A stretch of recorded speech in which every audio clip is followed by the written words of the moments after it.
objek mengenai morfologi bunga, di mana di sini kita akan membedakan karakter bunga majemuk dengan karakter bunga tunggal dan karakter bagian dari bunga itu sendiri. Yang pertama kita lihat adalah tumbuhan Hibiscus rosa sinensis atau kita sebut juga dengan bunga raya, di mana ini adalah tergolong dari bunga sebagai bunga tunggal.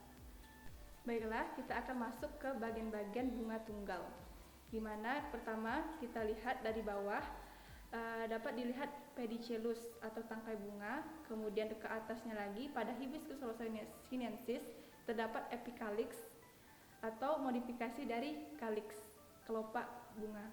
Kemudian di atasnya terdapat calyx yang identik dengan berwarna hijau apabila kita membedakan dengan mahkota atau corolla.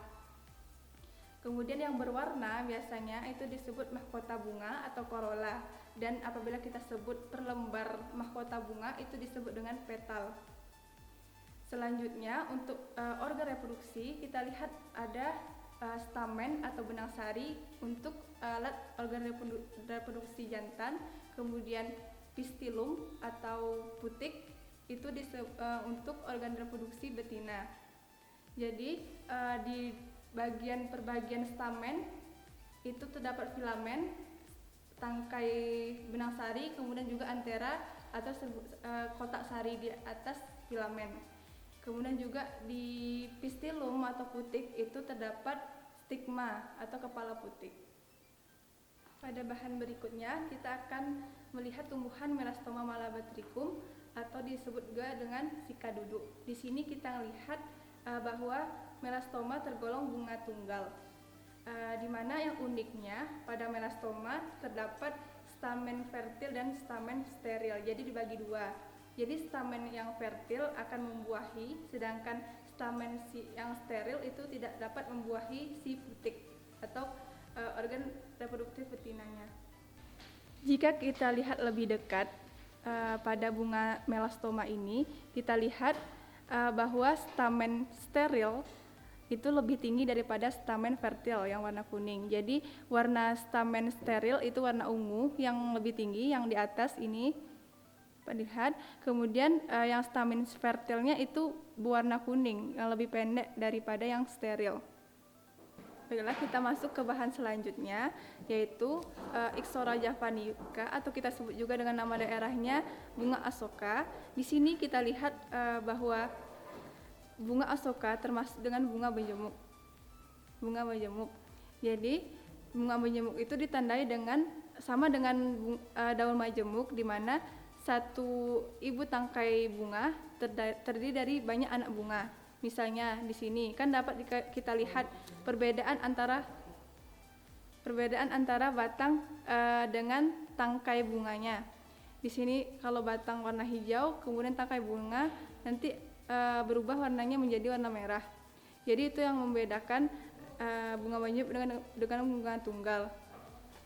Jadi tipe bunga majemuk pada Ixora javanica adalah umbella atau berbentuk payung. Jadi kita lihat kan seperti ini, seperti payung, yaitu setengah lingkaran bunganya. Kemudian kita masuk ke karakter anak bunganya, di mana jika kita lihat secara lebih jelas, ini terdapat calyx pada bagian bawah, meskipun warnanya itu hampir sama dengan warna corollanya. Jadi ini dengan ini adalah bagian corollanya, tetapi dibedakan. Yang ini seperti tabung disebut dengan corolla tube, sedangkan yang mengembang ini disebut dengan corolla lobe. Kemudian dapat kita lihat di mana stamen atau benang sarinya itu melekat hampir pada si corolla lobe, dapat dilihat. Kemudian sedangkan pistilum atau putiknya ini yang sering kita ambil dan kemudian keluar nektarnya, ini dapat lihat. Kemudian kita masuk ke bahan selanjutnya, yaitu ini adalah jenis Caesalpinia pulcherrima atau disebut juga dengan kembang merak. Jadi di sini kita lihat bahwa bunga ini tergolong bunga majemuk, di mana dalam satu tangkai ibu bunga ini terdapat banyak anak bunga, sedangkan yang antara uh, anak bunga pertama sampai ujung itu disebut dengan rakis atau bagiannya. Jadi ini tangkai anak bunga, ini tangkai ibu bunga. Baik, kita masuk ke bagian karakter anak bunganya. Di mana ini tangkai anak bunga. Kemudian selanjutnya di sini kita masuk ke corolla. Di mana di sini kita dapat melihat organ-organ yang berbeda dari bunga lainnya. Misalnya di sini corolla ini adalah corolla yang seperti biasa. Sedangkan ini uniknya terdapat satu corolla yang disebut dengan corolla labellum corolla atau corolla yang seperti lidah. Begitu juga calyx. Kalau ini ada 4 seperti calyx pada umumnya, tetapi ada yang seperti lidah menjulur, ini disebut labellum calyx. Selanjutnya kita lihat seperti biasa, ini ada putik yang lebih besar daripada stamen, ukuran filamennya yang lebih besar daripada si stilus atau tangkai putiknya. Baiklah, kita masuk ke bahan selanjutnya, yaitu dengan jenis Wedelia biflora atau kita sebut juga dengan bunga matahari mini. Di sini biasanya ini kan tergolong Asteraceae nih. Asteraceae termasuk dengan tipe majemuk, tipe bunga majemuk bertipekan korimbus atau berbentuk cawan. Jadi walaupun kita lihat seperti tunggal, sebenarnya ini dibagi dengan yang pertama yang kita lihat perbagian yang seperti corolla, ini adalah bunga steril atau closed ray.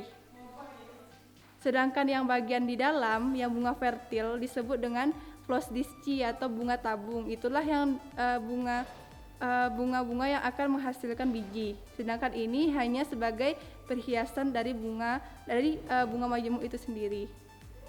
Baiklah, kita masuk ke bahan selanjutnya, yaitu Canna indica atau disebut juga dengan bunga tasbih. Jadi yang unik di sini bahwa Canna indica ini merupakan corolla sejatinya, sedangkan yang kita kira sebagai corolla itu disebut dengan stamenodea atau modifikasi dari stamen.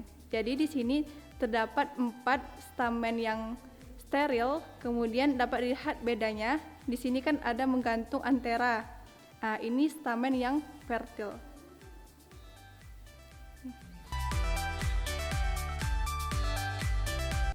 Materi selanjutnya kita akan membahas mengenai morfologi buah, di mana bertujuan untuk membedakan buah semu dengan buah sejati dan juga membedakan buah majemuk dan buah tunggal. Baiklah, pada bahan pertama kita akan mengamati Mangifera indica atau mangga. Jadi kita sayat terlebih dahulu. Kita akan mengetahui bagian-bagian dalam dari mangga itu sendiri. Itu kita sayat bagian dalamnya seperti ini, sehingga nanti nampak bagian daging, biji, dan kulit secara jelas. Di sini kita akan melihat bagian-bagian buah, bagian dalam buah. Yang pertama di sini atau bagian kulit dinamakan exocarp. Kemudian bagian tengah, bagian dagingnya disebut dengan mesocarp, dan bagian jadi yang melapisi dalam biji itu tuh namanya exocarp. Sedangkan ini seed atau biji. Bahan selanjutnya adalah virus malus atau kita sebut juga dengan apel. Jadi di sini kita ketahui bahwa tipe buah ini adalah berdaging tunggal, dimana sejati tunggal, dimana nanti kita pertelakan bagian karakter dari luar ke dalam. Itu yang pertama seperti yang mangga tadi, ini adalah bagian kulit yaitu exocarp, kemudian juga bagian tengah mesocarp atau bagian daging mesocarp. Kemudian dapat kita lihat antara biji dengan daging meso itu terdapat lapisan keras yang biasa kita makan, itu yang biasa kita buang saat makan. Nah, itu namanya exocarp, endocarp. Kemudian baru bagian dalam biji atau seednya. Bahan selanjutnya yaitu Citrus sinensis atau kita kenal sebagai jeruk. Jadi di sini tipe buah dari jeruk itu sendiri adalah berdaging, tipe tunggal, dan tipenya Hesperidium. Jadi bagian-bagian dari jeruk ini dari luar ke dalam, yang pertama bagian hijau disebut juga dengan flavedo, kemudian bagian kulit dalam yang berwarna putih itu disebut dengan albedo, kemudian bagian bulir kita sebut dengan juisak, dan ada sekat-sekat yang disebut dengan septum. Kemudian antara bagian pusat dengan yang menghubungkan ke biji itu disebut dengan funiculus, ada tali pusat. Bahan selanjutnya yaitu ada Jatropha curcas atau kita kenal sebagai buah jarak. Jadi di sini kita lihat bagian tipe dari buah jarak itu adalah bertipe buah kering. Kemudian juga disebut juga karena dia berkendaga 3, dapat dilihat disebut dengan trichopus atau beruang 3. Jadi untuk karakter dari luar ke dalam, yang pertama exocarp, kemudian mesocarp, yang bagian paling keras yang menyelimuti biji itu disebut endocarp. Selanjutnya ada bahan Myristica fragrans atau disebut juga dengan buah pala. Di sini yang kita lihat tipe buah berdaging, tipe buah sejati tunggal berdaging, di mana yang khasnya dari buah Myristica fragrans selain exo meso, di biji terdapat selaput biji atau disebut dengan arillus yang warna merah yang menyelimuti biji, seperti pada durian dan lainnya juga ada memiliki modifikasi dari arillus. Bahan selanjutnya ada Phaseolus vulgaris atau disebut juga dengan buncis. Jadi tipe buah ini kan polong-polongan, di mana tipe tunggal kering dengan banyak biji, tipe polong-polongan buahnya. Jadi di sini dapat kita lihat bagian kulit atau exocarp, kemudian juga yang bagian dalam mesocarp, kemudian dapat dilihat juga bagian funiculus yang menghubungkan antara badan buah dengan biji. Bahan selanjutnya ada Passiflora foetida atau disebut juga dengan markisa hutan. Jadi di sini yang bulu-bulu di luar yang menutupi buah itu disebut dengan braktea atau modifikasi yang disebut dengan braktea. Kemudian bagian dalam buah, jadi buah ini seperti bagian dalamnya seperti mentimun kalau kita sayat seperti ini, mentimun. Jadi tipenya adalah pepo. Bagian exocarp yang ini kulit, kemudian juga dapat terlihat tuh funiculus atau tali pusar yang menghubungkan antara kulit buah dengan biji yang disalut oleh salut buah. Bahan selanjutnya ada ficus atau bisa disebut juga dengan buah roti. Jadi di sini ini salah satu-satunya bahan yang menunjukkan bahwa buah ini adalah buah semu, di mana buah semu diartikan bahwa buah itu bukan berasal dari bakal buah, melainkan yang kita lihat sebagai buah itu adalah reseptakulum yang berkembang dari bunga.